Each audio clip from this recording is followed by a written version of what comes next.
Hi, my name is Sofiia Podobulkina. I'm an 8th grade student from Lyceum No. 34, and I would like to present to you my study by the name The Challenges of Translating English Proverbs and Sayings into Ukrainian. Translation of proverbs and sayings is a rather hard task because usually the translator needs to interpret all the culturic aspects of the sayings and proverbs that they're trying to translate.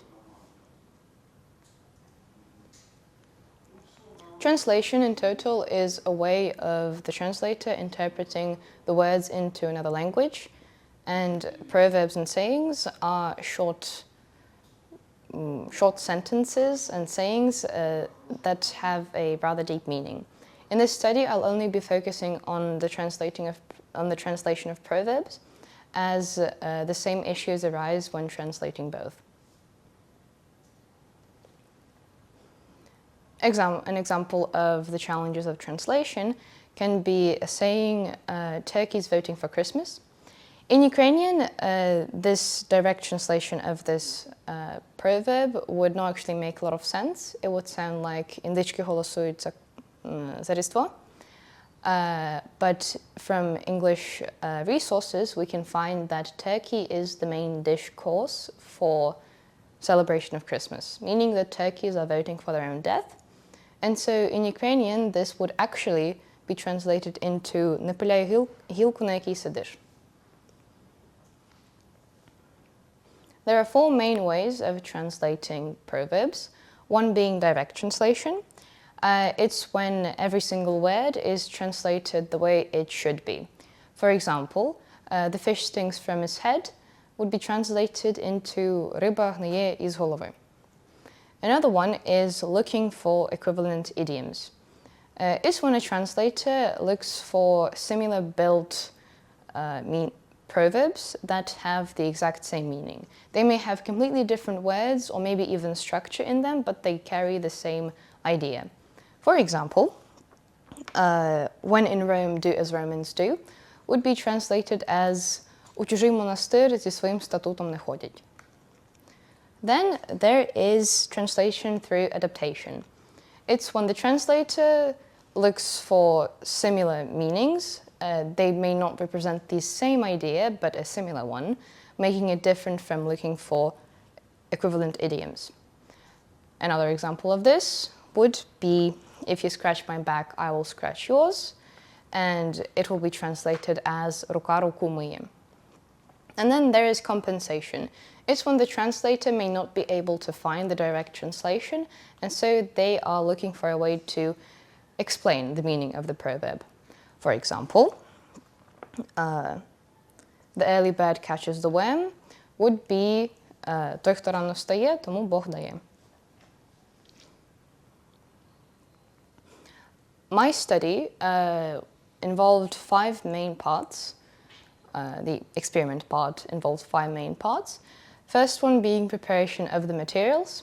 I gathered a total of 722 proverbs, and out of them I picked out 16 separate ones that I liked and gave them to 7 experts, being the second stage.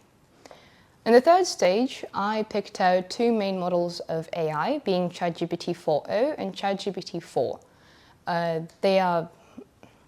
They were taken to make some comparisons to the different models to see how the AI actually improved. Then I processed the obtained translation and analyzed it to compare the AI results and the human results.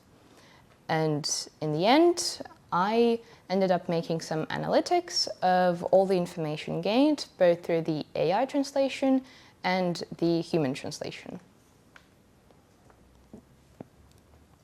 As you can see over here, this is a table that shows all the results.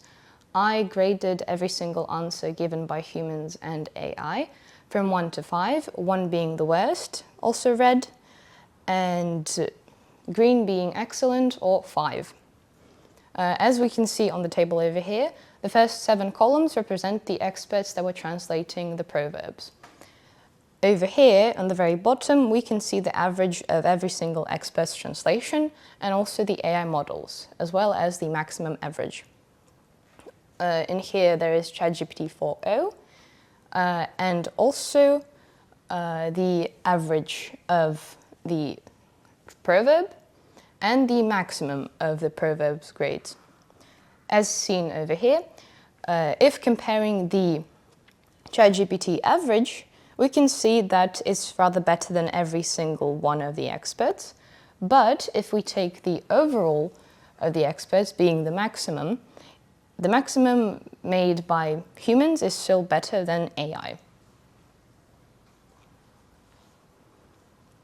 So in conclusion, AI should only be used as a tool. It's not really supposed to be a replacement, or should it be an enemy of the human translation. It should be a way of making work a lot easier and faster and more productive. So AI is actually our friend, not our enemy.